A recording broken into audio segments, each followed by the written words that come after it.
ಒಂದ್ ಕಾಲದಾಗ ಈ ಜಾಗದಾಗ ಸಂಗೀತದ ನಾದ ಕೇಳ್ತಿತ್ತ. ದೊಡ್ಡ ದೊಡ್ಡ ಅಧಿಕಾರಿಗಳು ಓಡಾಡ್ತಿದ್ರ. ಮಹಾರಾಜರ ಆಫೀಸ್ ಇಲ್ಲೇ ಇತ್ತ. ಇವತ್ತ ಅದೇ ಜಾಗ ಬರೀ ಮೌನ, ಬರೀ ಗೋಡೆಗಳ ಮತ್ತು ಒಂದ್ ಕತೆ ಬಾಕಿ ಐತಿ ಇದ್ರ ಬಗ್ಗೆ ಹೇಳಾಕ. ಏನಂದ್ರ ಇದು ರಾಜವಾಡಿ ಹೆಸರ ಶಿವತೀರ್ಥ ಮಹಲ್ ಅಂತ. ಇದು ಸಾಮಾನ್ಯ ಕಟ್ಟಡ ಅಲ್ಲ. ಇದು ಕೊಲ್ಲಾಪುರದ ಛತ್ರಪತಿ ಶಾಹು ಮಹಾರಾಜರ ಬೇಸಿಗೆ ಅರಮನೆ ಆಗಿತ್ತ. 1904ರಿಂದ 1911 ಮಧ್ಯೆ ಸುಮಾರು 7 ವರ್ಷ ತಗೊಂಡ್ ಕಟ್ಟಿದ ಈ ಮಹಲ್ ಆ ಕಾಲದಾಗ ಈ ಪ್ರದೇಶದ ಹೆಮ್ಮೆ ಆಗಿತ್ತಂತ. ಬೇಸಿಗೆಗಾಲ ಬಂದ್ರ ಸಾಕ ಶಾಹು ಮಹಾರಾಜರ ಪೂರ್ತಿ ಆಫೀಸ್ ಕೊಲ್ಲಾಪುರದಿಂದ ಇಲ್ಲಿಗೆ ಶಿಫ್ಟ್ ಆಗ್ತಿತ್ತ. ಇಲ್ಲಿ ಬರೀ ಅರಮನೆ ಒಂದೇ ಅಲ್ಲ, 26 ಎಕರೆ ಹರಡಿರೋ ಒಂದು ದೊಡ್ಡ ಕೆರೆ, ಅಂಬಾಭವಾನಿ ದೇವಸ್ಥಾನ ಮತ್ತು ಒಂದು ಮಹಾದೇವ ದೇವಸ್ಥಾನ, ಒಂದು ಪೂರ್ತಿ ಲೋಕವೇ ಇಲ್ಲಿತ್ತು. ಆದ್ರ ಕಾಲ ಎಲ್ಲ ಒಂದೇ ತರ ಇರಲ್ಲ.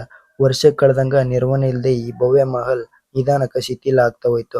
ಒಂದು ಕಾಲದಾಗ ಆಫೀಸ್ ನಡೀತಿದ್ದ ಕೋಣೆಗಳು ಈಗ ಬರೀ ಮುರಿದೋದ ಕಿಟಕಿಗಳು ಮತ್ತೆ ತುಕ್ಕು ಹಿಡಿದ ಶೀಟ್ಸ್ ಗಳಿಂದ ತುಂಬಿ ನಿಂತೈತ್ರಿ. ಇಷ್ಟೆಲ್ಲ ಇತಿಹಾಸ, ಇಷ್ಟೆಲ್ಲ ಜನರ ಹೆಜ್ಜೆ ಗುರುತು ಇರೋ ಈ ಜಾಗ ಇವತ್ತು ಬರೀ ಒಂದು ಪಾಳು ಬಿದ್ದ ಕಟ್ಟಡ ಆಗಿ ನಿಂತೈತಿ. ಅದರ ಗೋಡೆಗಳು ಮಾತಾಡ್ಲಿಲ್ಲ ಅಂದ್ರೂ ಇಲ್ಲಿನ ಕತೆ ಮಾತ್ರ ಇನ್ನೂ ಜೀವಂತ ಐತಿ. ಇವತ್ತು ಈ ವಿಡಿಯೋ ಮೂಲಕ ಆದ್ರೂ ನಿಮ್ಗೆ ಇಂಥ ಇತಿಹಾಸ ಜಾಗಗಳ ಬಗ್ಗೆ ತಿಳ್ಕೊಳಕ್ ಇಷ್ಟ ಆಗಿದ್ರ ಚಾನಲ್ನ ಸಬ್ಸ್ಕ್ರೈಬ್ ಮಾಡೋದು ಮಾತ್ರ ಮರಿಬೇಡ್ರಿ.